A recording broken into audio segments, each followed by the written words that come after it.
ሁኔታችሁን ለማስተካከል በማለዳ በእግዚአብሔር ፊት የታያችሁ እግዚአብሔርን ገጸ ምሕረቱን የፈለጋችሁ የሻታችሁ ውድ ኦርቶዶክሳውያን በአርባ በሰማንያ ቀናችሁ ሀብተ ወልድናን ስመ ክርስትናን ከስሉስ ቅዱስ ከአጋዕዝተ ዓለም ከሥላሴ ያገኛችሁ ኦርቶዶክሳውያን ወገኖቼ እግዚአብሔር ፍጹም ሰላም እላችኋለሁ። እንደምን ከረማችሁ?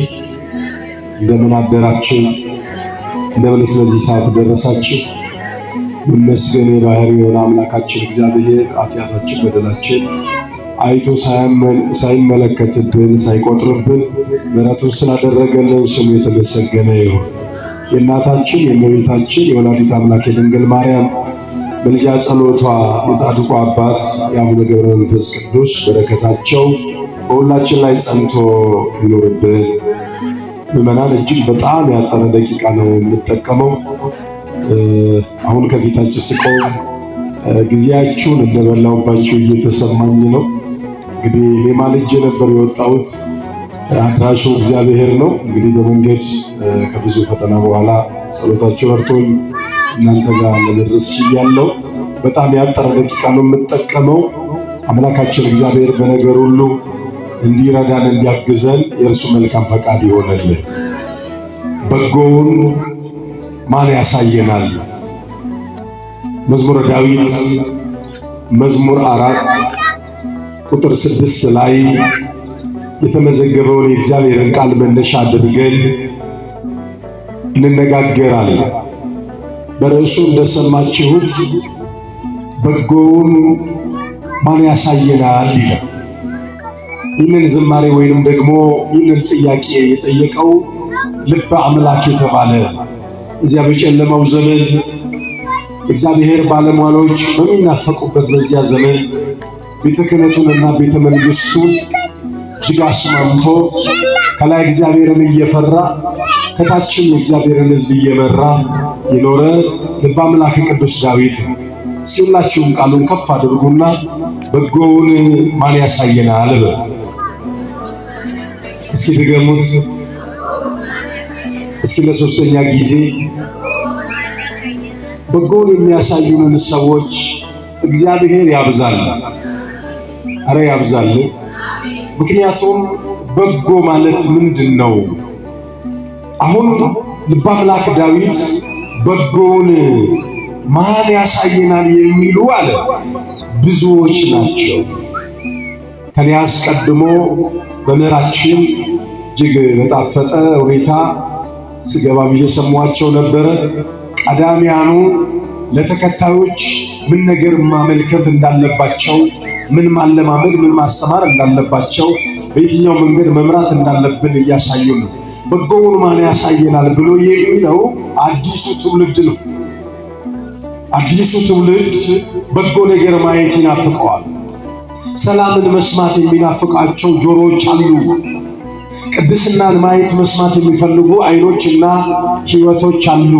ልበ አምላክ ዳዊት ታዲያ በዚያ ዘመን በጎ ሆኖ እግዚአብሔርም እንደ ልቤ የሆነውን የእኔና የእናንተ አንጋፋዎች እግዚአብሔርን የምናይባቸው እነ ገብረ መንፈስ ቅዱስ ግን የሄዱበት መንገድ ለእግዚአብሔር እንደ ልቡ ነው የሆኑለት። ለእግዚአብሔር እንደ ልቡ ማለት ለእግዚአብሔር እንደ ሐሳቡ ማለት ነው። ለዚህ ነው እኮ የጻድቃንን ቀን እየቆጠርን የምንዘክረው። እነሱ ያመለኩትን አምላክ ለማምለክ ነው። እነሱ የሄዱበትን መንገድ ለመሄድ ነው። እነሱ የኖሩትን ሕይወት ለመኖር ነው።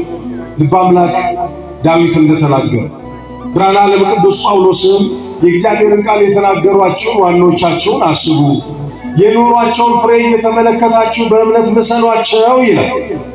አባቶቻችን የኖሮ ፍሬ ነበራቸው። በጎውን ማን ያሳየናል? መልካምን ማን ያሳየናል? ወገኖቼ መልካም አልናፈቃችሁም? መልካም ወሬ መስማት አልናፈቃችሁም? መልካምን ነገር ማየት አልናፈቃችሁም? ድሃ ሳይበደል ፍርድ ሳይጓደል ማየት አልናፈቃችሁም ወይ? የወደቀ ሰው የሚነሳበት፣ የራቀ ሰው የሚቀርብበት፣ የቀረበ ሰው የሚቆርብበትስ ጊዜ አልናፈቃችሁም ወይ? ቁልቁሉን ዳዊት ዋንጋሪቴ ኤኝቱ ተርጊሲሰ ከንጀረኒ ሄዱ ኢሳኒቲ ወን ጋሪቴ ማል ጋሪን ሞ ኤኙ ዮጀኔ ጋሪን ዋቀዩ ጋሩማ ኢላሉዳፍ አኒቢሲን አካ ዱሜሳ ከኑ መርሰኒ ቁልቁሉን ናኖ ኬኛ ቡፈተኒ ጅሩ ጀለ ኪታብ ቁልቁሉ አከዱም የሳኑ መርሰን ይጅሩ እንደ ደመና የከበቡን አለ። እንደምን የከበቡን? መልካምነት እንደ ደመና እንዲከበን የእርሱ መልካም ፈቃድ ይሆንልን። ከፍ ያለ ምስጋና ስለ እግዚአብሔር ይሁን። ወገኖች በዙሪያችን የከበበን ነገር አሁን በጣም ያስደነግጣል። ምንድነው የከበበን?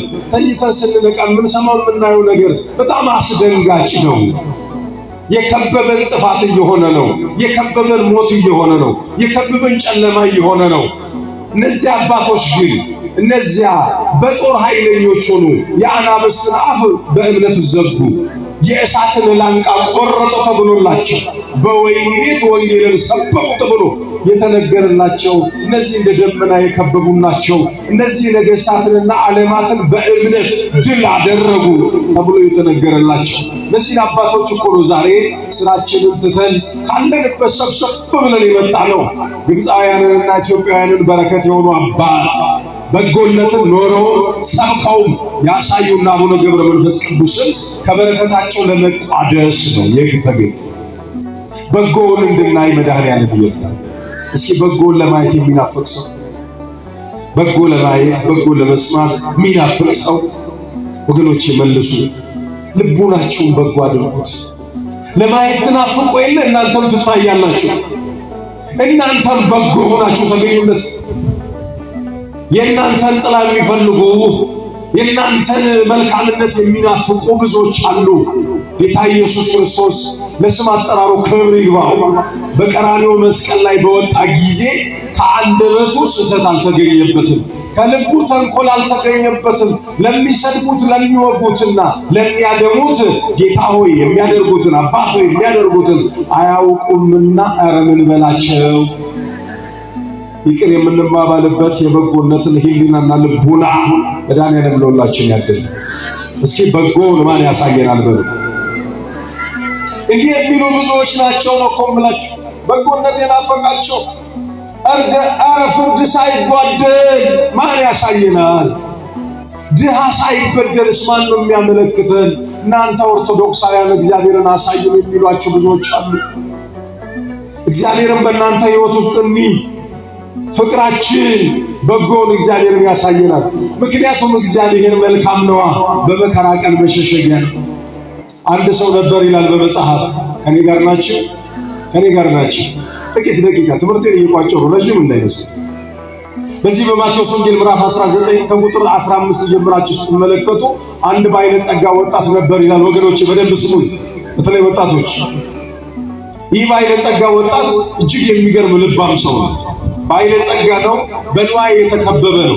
ለመቀበኛን ጉቶ ሜዳ ለመቀበኛ ጉዳ ቀቡ ደርገጌ ሰሙ ለመቀበኛ ቀቡ ገሩ ጉያ ኬሳ ጋፍቶ ኮካዬ አካኔ ጅሬኛ በረበራ አርገዱ ፊ ዋንጋሪ ማል ሆጀን ኡጄ ጋፈለ ደስ ይላል። የዘላለምን ሕይወት እወርስ ዘንድ ምን መልካም ነገር ላድርጋል? እናንተ የዘላለም ሕይወት በምን ስራ ነው የሚገለጠው? አረ በምን ስራ ነው የሚገለጠው? በመልካም ስራ።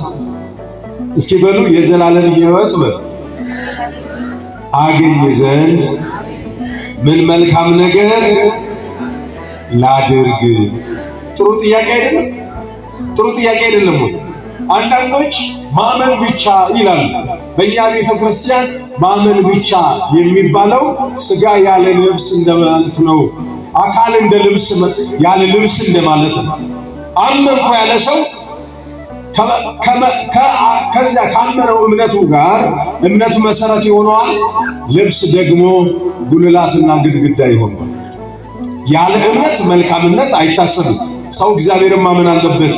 እግዚአብሔር የሚወደውን ስራ ለመስራት እግዚአብሔርን ሳያምኑ እግዚአብሔርን ሳይጠጉ ከእግዚአብሔር ጋር ሳይስማሙ መልካም ስራ መስራት አይቻልም። እምነታችንን እግዚአብሔር አምላክ አለት ላይ መሰረቱ ጸንቶ እንደተሰራ ቤት ያድርግልን። ይህ ወጣት ታዲያ በሀብቱ የተሽመነመነ ነው። ነገር ግን የዘላለም ሕይወት ፈለገና ጌታ ኢየሱስን በመንገድ አግኝቶት የዘላለም ሕይወት ወርስ ዘንድ ምን መልካም ነገር ላድርግ? ከዚያ በኋላ ጌታ ምን አለው? ትእዛዛትን ጠብቅ። ምንን ጠብቅ? ትእዛዛትን ጠብቅ። አምላክን አምልክ ከሚለው ጀምሮ ባልንጀራህን እንደራስህ ውደድ እስከሚለው ይሄ ባልንጀራ ተብሎ የምንለው ትከሻ የምንለካከውን ጓደኛችንን አይደለም። ባልንጀራ የተባለው የታረዘው የተራበው ነው። እሱም ባልንጀራችን። እኛ ሽቱ ተነስንሰን ያኛው ቁስል ተነስንሶ እሱም ባልንጀራችን ነው። እኛ ከፍ ብለን በዘመን ተከበል ሊሆን ይችላል፣ እሱ ደግሞ በመከራ ተከቦ ሊሆን ይችላል። እሱ ባልንጀራችን ነው። እሱ ከኛ ሰፈር ያልተወለደ እሱ ከኛ ወንዝ ያልጠጣውም እሱም ባልንጀራችን ነው። በተለይ ሀብተ ወልድና ስመ ክርስትና ከኛ ጋር የተካፈለ ምናችን ነው? ባልንጀራችን። ለዚያ ባልንጀራችን በጎነትን እናመለክት እግዚአብሔር ይርዳል። ትእዛዛትን ጠብቅ ብሎ የባለጸጋው ወጣት ቶሎ ብሎ መልስ ሰጠ። ይህንማ ከልጅነቴ ጀምሬ ጥንቅቅ አድርጌ ፈጽሜዋለሁ። እንዴት ደስ ይላል! እንዴት መታደልና አስሩ ትእዛዛትን መጠበቅ ከዚያ ነው አለ ጌታ። በአስረኛው ትእዛዝ በማሰሪያው ፈተነው። አስረኛው ትእዛዝ ምንድን ነው? እስኪ ፍቅር ነው በሉ ባካችሁ። ባልንጀራን መውደድ በሉስ። ጎረቤትን መውደድ፣ የሥራ ባልደረባን መውደድ፣ የወደቀውን መውደድ፣ የተገፋ የተጎዳውን መውደድ። እሱ ነው ፍቅር ማሰሪያ። የሕግ ሁሉ ማሰሪያ ፍቅር ነው ስለሚል መጽሐፍ ሂዳን ሴራ ጃለል አኩመ ጀሉ ከነግር ዳይሙማ ኪያ ጀልቀቤ ጥሙር ይረና ጥሙርቴታ ኤርገ ከነ ጥሙርቴ ተስሎ ቁልቁሉ ተው በርባደ ዮታቴ ቀቤኛ ኬ ጉርጉሪ ወራር ከቀሌ ይዳፍ ይሪ ደፋነ ቆጥጥኛ ወራር ከቀሌ ይዳፍ ወራዋን ፈተን እንቀምነ ወራዋኛተን እንቀምነ ወረፈያን እንቀምነ ወረነበን ቀምነ ጀራፍ ነመታይዚ ዋንቀሙ ጀራፍ ላዱ መታአላ አላትን አርከኬ ቆፋ ኮቱ ነፋነ ጀሪ ጎፍታ ባዶ እጅሽን ተከተለኝ። ባዶነታችንን አይቶ ያስከተለን እግዚአብሔር ክብር ይሁንለት። ምንም እኮ እጅ መንሻ ሳይፈልግ እግዚአብሔር እሱን ለመከተል እኛን ለመውደድ እግዚአብሔር ከኔና ከናንተ ምን ፈለገ? ምንም። እዚህ የተገኘ ነው በእርሱ ፈቃድ ነው፣ በእርሱ መውደድ ነው። ምንም እኮ ደም ግባት የለንም። በእግዚአብሔር ፊት አይደለም በሰው ፊት ለመታየት ምንም አቅም የለንም። እኛ እሱ አቅም ሆነና መልክ የለንም፣ መልኩን ሰጠና። ይሄ ጥፉ መልካችንን በደሙ አወዛና። ስለዚህ ልትከተለኝ የምትወድ ከሆነ ያለህን ሽጥ ተከተለኝ አለ። መጽሐፍ ምን ይላል? ማቴዎስ ወንጌል ምዕራፍ 16 ቁጥር 24 ላይ ሊከተለኝ የሚወድ ሰው ራሱን ይካድ፣ መስቀሉን ይሸከም፣ ኋላ ይከተለኝ። ሰው ዓለምን ሁሉ ቢያተርፍ ነፍሱን ግን ቢጎዳ ምን ይጠቅመዋል እኮ ነው የሚለው። ምዕመናን ምን ይጠቅመዋል ሰው ዓለምን አትርፎ? ገንዘብ ቢኖረን፣ ስልጣን ቢኖረን፣ ኃይል ቢኖረን፣ ቤት ቢኖረን፣ ኑሮ ቢኖረን፣ አያችሁ ነፍሳችንን ካላተረፍናት ኧረ መድኃኔዓለም በደሙ ቤዛን አሁንም ነፍሳችንን ያትርፍልን። ከሞተ ሥጋ ላንተርፍ እንችል ይሆናል። ነገር ግን ግድ የላቸውም።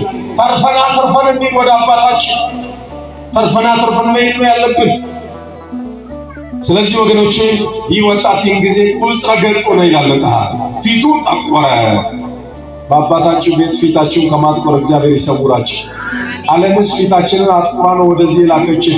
ወንጌል ሰምተን ፊት ከማጥቆር፣ ንስሐ ግቡ ሲባል ፊት ከማጥቆር፣ ቅረቡ ሲባል ቁረቡ ሲባል ፊት ከማጥቆር፣ በጎ ነገር ስሩ ሲባል ፊትን ከማጥቆር መድኃኔዓለም ይሰውር። ቃየል ወንድሙን ደም አፍስሶ ፊቱን ጠቆረ ነው የሚለው መጽሐፍ።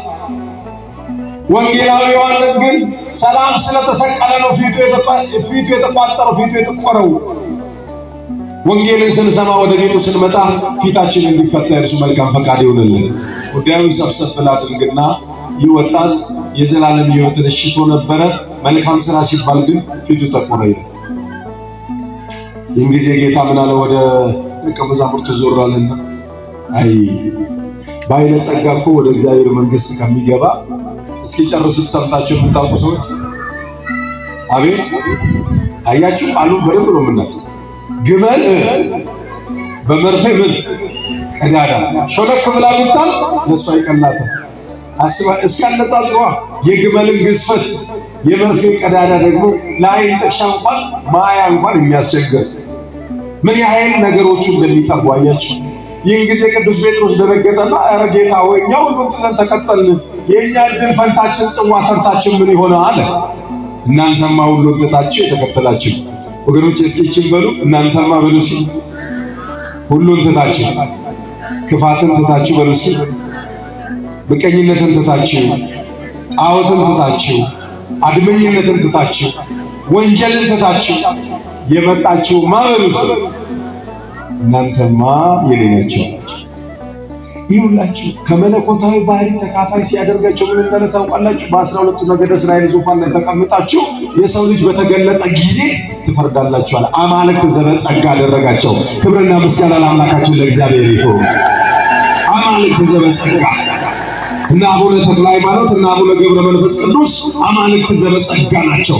ከመለኮት ባህሪ ተካፋይ የሆኑ እግዚአብሔርን በመምሰል የሚመስላቸው የሚያክላቸው የሌለ እግዚአብሔር የታየባቸው በጎነት የታየባቸው ናቸው። አናብስትና አናብርት ከአቡነ ገብረ መንፈስ ቅዱስ በጎነትን ተምረው እግራቸውን ልሰዋል። አጥንተን ቆረጣጥሞ የሚበሉ የዱር አራዊት እሳቸው ግን እግራቸውን እየላሱ ይገርም። ምን አይተውባቸው? በማርያም ምን አይተውባቸው? በጎነትን። ጻድቅ ይላል መጽሐፍ አይደለ? ለእንስሳ ነፍስ ይጨክናል ይላል። አያችሁ የኔና የእናንተ ጉዳይ ሩቅ አይደለም። በኢትዮጵያ እንብርት ላይ ወገኖቼ ደም እንደ ጎርፍ እየፈሰሰ ነው። ሞት ነው የሚታየው፣ ክፋት ነው የሚታየው። የቃየል ልጆች ጦር ሰብቀዋል። እንዴት ወንድሙ ላይ ይጨክናል ወገኖቼ? ማን ላይ ነው ጣት የምንቀስረው? ማን ነው የሚጠየቀው? ንጹሐን ደም ለሚፈሰው ማን ይጠየቅልን? ማን ነው እነዚህን አንድ የሚላቸው? ማን ነው እነዚህን እጃቸውን የሚሰበስብልን? ምን ነው ምድሪቱ በበጎነት ከ40 ጊዜ በላይ ኢትዮጵያ ተብላ በቅዱስ መጽሐፍ የተመዘገበችው ሀገሬ ኢትዮጵያ ምን ነው ዛሬ አኬልዳማ የደም መሬት ሆነች ወገኔ? ማን ነው ለፈጮቦ ለፈዲጋ ማታቴ ዲግሪ ለፈሚ ጫጅራ ዲግሪ ለፈረገ ኢቃቱ ጅራ ጋሩማ ለፈራ መዴና ነምኑ ዋቀዮ ላሉ ዲዴራ ሰገሌ ዋቀዮ ደገሙ ዲዴራ ዲግሪ አንገላችራ ሃቲ ቆዳ ወጂን አርማ ኢልሞ ሸጠቅ ከሚተት ሴፊዳና አፊልሞ ከነዳምባሰን አርማ ሃዳ ቁጠኒ አፋንዳ ኢማ ከሰካኒ ሃደራ ሙርሞ ቁጠኒ ከነጭቆሰን ዲግሪ መሌ ደንገላችራ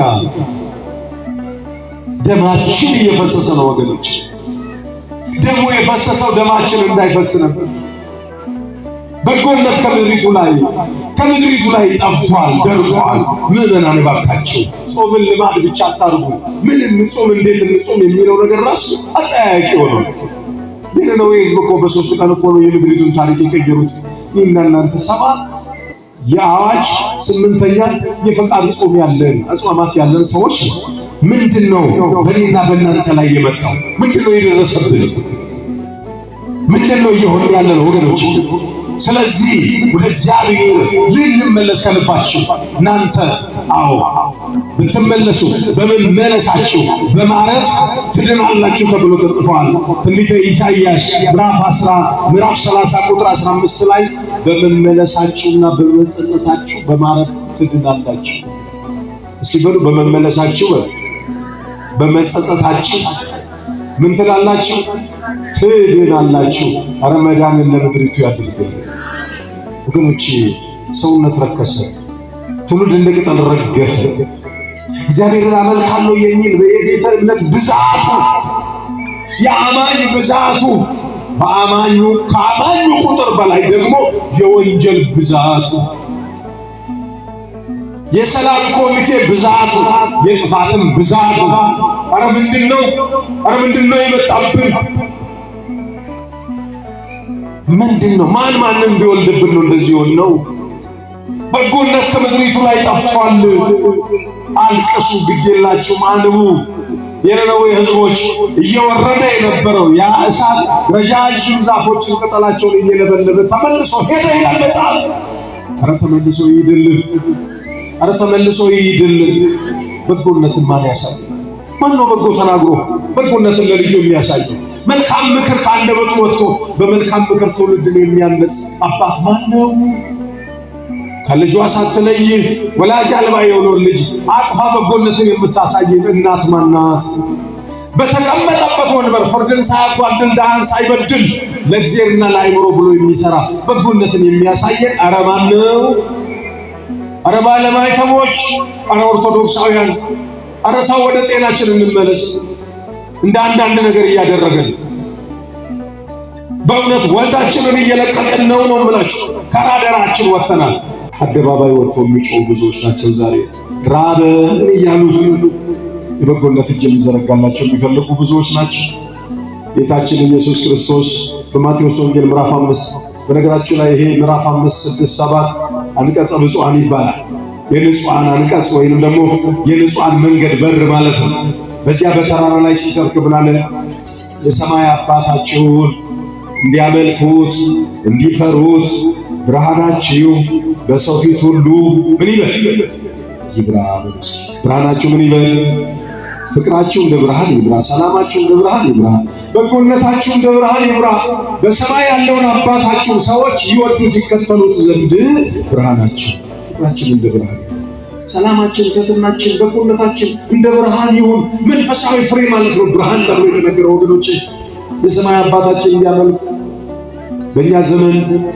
በእኛ ዘመን እናት በአደባባይ ስትሰደብ እየሰማን፣ በእኛ ዘመን ቤተክርስቲያን ስትቃጠል እያየን፣ በእኔና በእናንተ ዘመን ለሕፃናት ርኅራኄ ሳይደረግ ሲታረዱ እያየን እየሰማን ነው።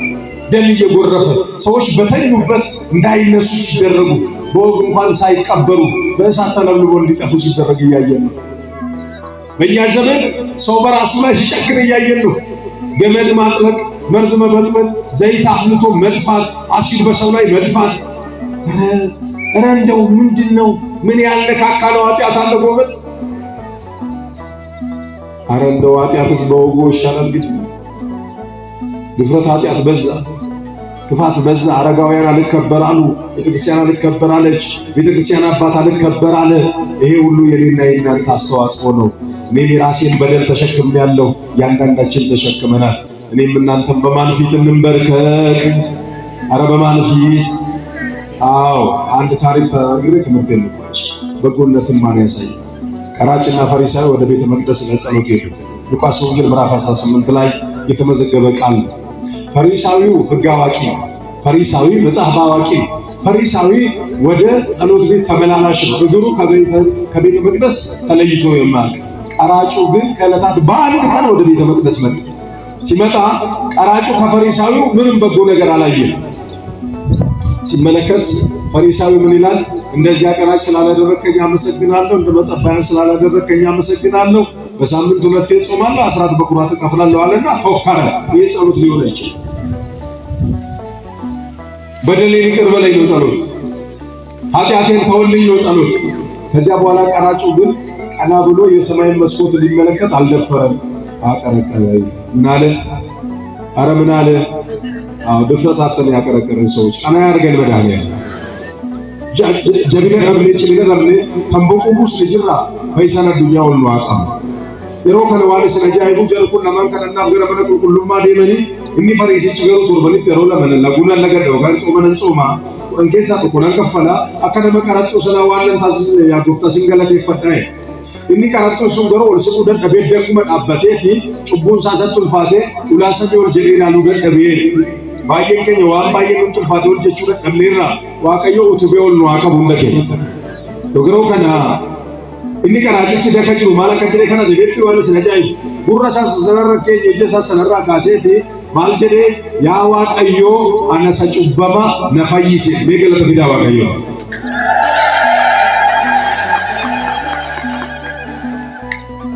እኔ ኃጢአተኛውን ማረኝ።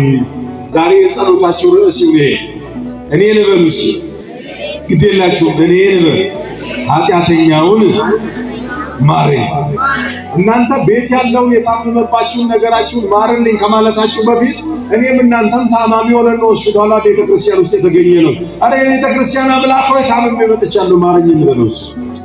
እኔና እናንተ እንማረስ መጀመር ዮናስ በሽተኛው መርከቢቱ ውስጥ ገብቶ ያን ሁሉ ነፍሳት ሊፈጅ ሲል አይ ችግርተኛው እኔ ነኝ፣ መከረኛው እኔ ነኝ፣ ሸክም የሆንኩባት መርከቢቱ ላይ እኔን አውጥታችሁ ጣሉና እናንተ በሰላም ተሻገሩ ብሏል። ወገኖች እኔና እናንተ መርከቢቱ ኢትዮጵያን አስቸግረናታል። መርከቢቱ ቤተክርስቲያንን አስቸግረናታል። መርከቢቱ ቤተሰብን አስቸግረናታል። ከመርከቡ ውስጥ ዛሬ እንደ ዮናስ ሸክም የሆነ ማን ነው? በትዳር ውስጥ ያለው፣ በቤት ውስጥ ያለው፣ በከተማ ውስጥ ያለው ማን ነው ሸክም የሆነባት እዚች ሀገር ላይ? ከመርከቢቱ ማን ይውረድ? እቃቸው ወደ ባህር ቢሸኙ ምን ቢሉ መርከቢቱ ልትስተካከል ነፋሱ ሊረጋጋላት አልቻለም። ዮናስ እኔን ጣሉኝና ሂዱ ብሎ ቢል እነዚያ መርከቡ ላይ የተሳፈሩ ሁሉ በጎዎች ናቸው፣ መልካሞች ናቸው። ኧረ በዚህ ሰው ነፍስ እንዳንጠየቃሉና ካፒቴኑ መርከቡ ወደ የብስ እናዙራልና ቢሞክር እግዚአብሔር እምቢ አለ። ጌታ ሆይ በዚህ ሰው ነፍስ እንዳንጠየቃሉና ዮናስን ሲሸኙት እግዚአብሔር ሌላ ትራንስፖርት ለዮናስ አዘጋጀለት። የአሳ አንበሪ የሚባል አፉን ከፈተ። ዮናስ ተጠቅልሎ እዛ ውስጥ ገባ። ዮናስ አሁን እዚህ ጋር ሊነግራቸው የፈለኩት ነገር ምንድነው? ለመርከቡ ፈተና የሆነው ማን ነው? ኧረ በማርያም እኔም ዮናስ ነኝ በሉ እስኪ ባካችሁ። በማርያም እኔም ዮናስ ነኝ በሉ። ለቤተሰቤ መበጥበጥ፣ ለሀገሬ መበጥበጥ፣ ለኑሮ መናጋት፣ ለቤተ ክርስቲያኒቱ እንደው ለወንጌሏ አለመሳካት እኔ ነኝ ዮናስ ነኝ። እኔ ዮናስ እኔን ጣሉኛል። በቃ በራሱ ላይ ሲወስን እግዚአብሔር ደግሞ ጥሎ አይጥልምና የሚባላውን አሳ አንበሪ መቅደስ አደረገበት፣ ትራንስፖርት አደረገበት። በየብስ ያልጸለየውን ጸሎት አይደለም እንዴ? በየብስ ያልጸለየውን ጸሎት በአሳ አንበሪ ሆድ ውስጥ ነው የጸለየው። ወገኖቼ እኔን ኃጢአተኛውን ማረኛ ላይ ያቀራጭ። ከዚያ በኋላ ጌታ ምን አለ? እውነት እላችኋለሁ ራሱን ከፍ የሚያደርግ ዝቅ ይላል፣ ራሱን ዝቅ የሚያደርግ ከፍ ይላል። ከሁለቱ ይሄ ሰው ጻድቅ ሆኖ ወደ ቤቱ ተመለሰ። ኧረ አጽድቆ ወደ ቤታችን ይመልሰ፣ አጽድቆ ወደ ስራችን ይመልሰ። ጻድቅ ሆነን እንድንመለስ ከምንናገረው በጎ ነገር የተነሳ ተስፋ የቆረጡ ሰዎች ተስፋቸው እንዲለመልም እግዚአብሔር ይርዳል። ከኖሯችን በጎነት የተነሳ በጥፋት ውስጥ ያሉ ሰዎች ወደ ልማት፣ ወደ ብቃት፣ ወደ መልካምነት እንዲመጡ አምላካችን እግዚአብሔር ይርዳል። ጋሩማ ከኘራ ከንከን ጋሪ ዱበሌ ጋሪዎች ጀሌ ወረካኒ ፈከኛም ጋዲሳ ከታኑ ዋቀዮኑ እንደከኝ ነው አገርጋሩ ጥሙሮ እንደከኛ ነው አበረች በጎውን ማን ያሳያል? እስኪ በሉ ባካችሁ በጎ ማየት ለሚፈልጉ ሰዎች በጎነታችን እንድናሳይ ጌታ ኢየሱስ ክርስቶስ ከኔ ተማሩ አለ፣ እኔ በልቤ ትሁት ነኝ አለ። ምዕመናን ልበ ትሑታን ሆነን ትዕቢተኞችን እናስተምራቸው፣ ነጋሾች ሆነን ንፉጎችን እናስተምራቸው፣ ባርከን ረጋሚዎችን እናስተምራቸው፣ መርቀን ተሳዳቢዎችን እናስተምራቸው፣ አመስግነን አጉረምራሚዎችን እናስተምራቸው፣ አምነን ከሃዲዎችን እናስተምራቸው፣ ለግሰን ንፉጎችን እናስተምራቸው። በጎውን የሚያሳየን ማን ነው የሚሉ ብዙዎች ናቸው። በጎውን ሰርተን በጎውን አምላክ አምልከን በጎ ስራ ሰርተን ከበጎነቱ በረከት እንድንሳተፍ አምላካችን እግዚአብሔር ይርዳል። ስላበዛውባችሁ በጣም ይቅርታ። የሰማነውን በልቦናችን ያሳድርብን፣ ፍጻሜያችንን ያሳምርልን። ወስብሐት ለእግዚአብሔር። ቆየ